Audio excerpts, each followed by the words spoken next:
Who's right? Who's wrong? You decide. Hash it out. Brought to you by Redmond Wholesale. Hi, I'm Carl Markman with Redmond Wholesale. We're incredibly proud of our history of educating and partnering with the broker and banker community to prepare you for what's next. We've always been committed to same-day turn times on initial underwrites, which allows us to earn your business each and every day. We're happy to sponsor the following program. Hello, this is Mike Anderson, your host for Hash It Out, brought to you by Redmond Wholesale. Today I'm here in New Orleans with Ken Tripetta. He's the president of RESPRO, which stands for Real Estate Agent Services Providers Counsel, which has to do with affiliated businesses. And Ken, you're the president. I understand you got the biggest event you've ever had in about 7 or 8 years, which is great. Does it have anything to do with MSAs, joint ventures, whether you're wholly owned? Does the CFPB really like any of them?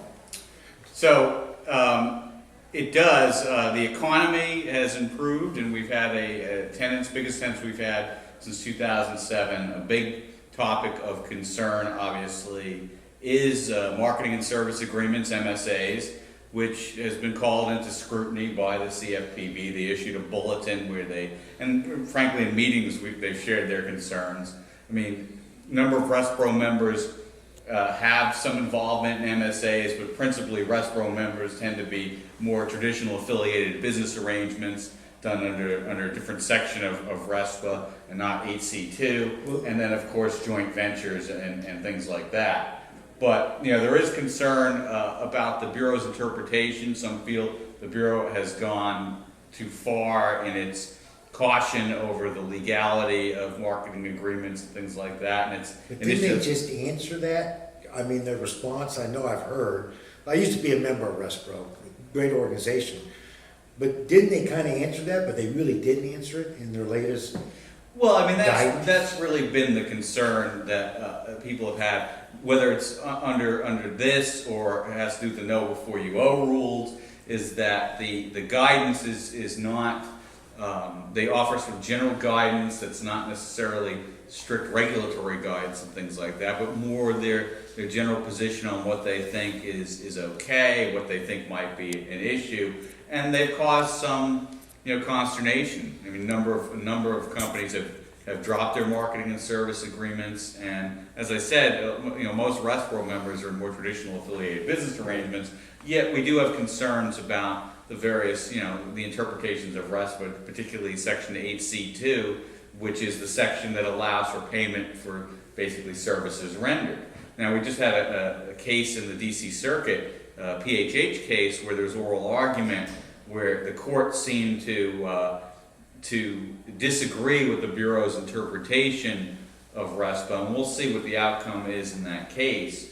But I mean, I think the Bureau is being extra cautious in its interpretation, and most people who have spent a lot of time working on RESPA issues in the legal field tend to think that the 8C2 exemption is a broader exemption than the Bureau thinks it is. So we'll see how it all turns out. All right, let me ask you a quick question. For those of you out there that may be thinking about, I'd like to do something with a real estate office or possibly a builder. I mean, I'm hearing people going, well, no, let's just back off. I mean, do they need to be afraid? I mean, I know there's people out there who go, oh, there's illegal kickbacks, but I can just tell you, being involved with RESPRO like I was, I know the people, I call them friends, they didn't do kickbacks. I mean, they did it right, but are there people that do it wrong? Well, there's certainly people that do it wrong out there, and obviously, in my days with the National Association of Realtors, we used to do a lot of education. RESPRO is a leading voice in educating its members on the right way to do affiliated business arrangements, joint ventures, and other arrangements that are legal under RESPA. And my first recommendation is not to hire a good attorney, but hire a good RESPA attorney if you're going to do a joint venture or you're going to do an affiliated business arrangement and want to comply with these rules, because there's a difference. And good RESPA attorneys, you see them on the list of speakers at RESPRO conferences. So all you need to do is look at our agenda and look at the attorneys listed that are talking about RESPA, and those are your top attorneys in the field, and those are the people you can trust to do a good job for you on your affiliate arrangements. Super. All right, thanks, Ken. It's good seeing you. Good to see you too. And please leave your comments and share and let us know what you think. Thanks. What's the ultimate measure of a wholesale lender? Commitment. Remen Wholesale is committed to our broker partners. It's why we provide a huge educational platform offering everything from webinars to seminars to individualized training tools and the program you just watched. We understand that our role is to make you look great in front of your customers and referral sources so you can earn more business and increase your income. Find out more at remenwholesale.com.